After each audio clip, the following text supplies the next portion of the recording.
Well, you're going to see subtitles in this one. So this is England. Obviously, as you can see from this, he's a barrister who's came out in his wig and robe.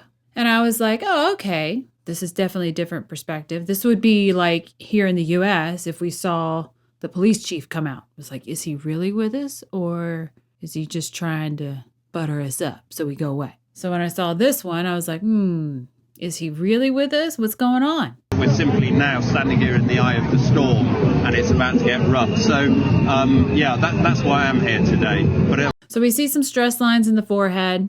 Oh, he's giving emphasis on what he's speaking about. So he's not trying to convince you of anything. He's mentally strong in that regard, which I would hope so for his position. I'm very interested to hear about what you had to say. And yeah, because... May I ask, you've come out in your attire as... I've only come out in my wig and gown, in my work clothes, for the specific reason is that the mainstream media, when they do deign to cover such demonstrations, which isn't often, and particularly in this regard, they like to brand people here as tinfoil hatters, nutters, cranks, whereas in actual fact we are simply people from all walks. So even his verbals are giving him away. We are simply people. He's putting himself in that group. So mentally, he's allied with them. And we can see that with the facial expressions that he's not trying to convince them that he's part of the group. He's trying to convince the outside that the group has some very professional thinking kind of people in it. These are not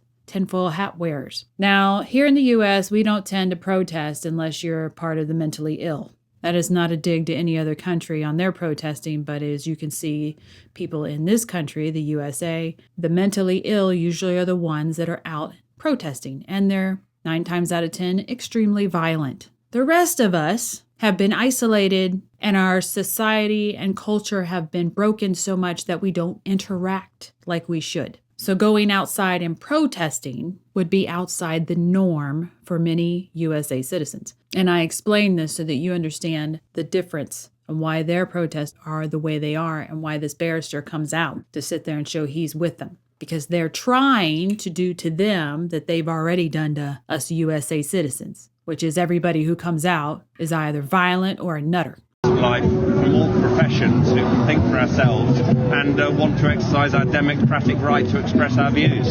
So that's why I put my wig and gown on, to show that we do come from all walks of life and all professions. I was watching him explain this as he's going further into it. He is kind of looking around. So we're not completely comfortable in our skin being out there. And it could be for a number of reasons. It could be, as he previously said, he's on break and he's looking to see if he should be going back yet. Or he could have a tense moment as if there might be repercussions to his actions coming outside from fellow barristers and the like. We don't know. Well, I guess I'll have to start calling you a tinfoil wigger. You can call me whatever you want. My shoulders are broad enough.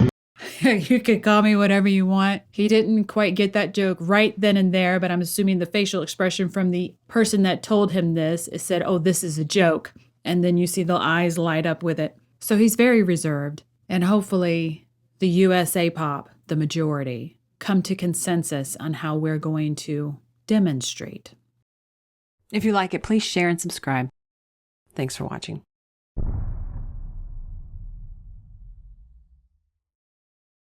If you'd like to learn more about analysing body language, there is a video course available on Mandy's website for Gold subscribers.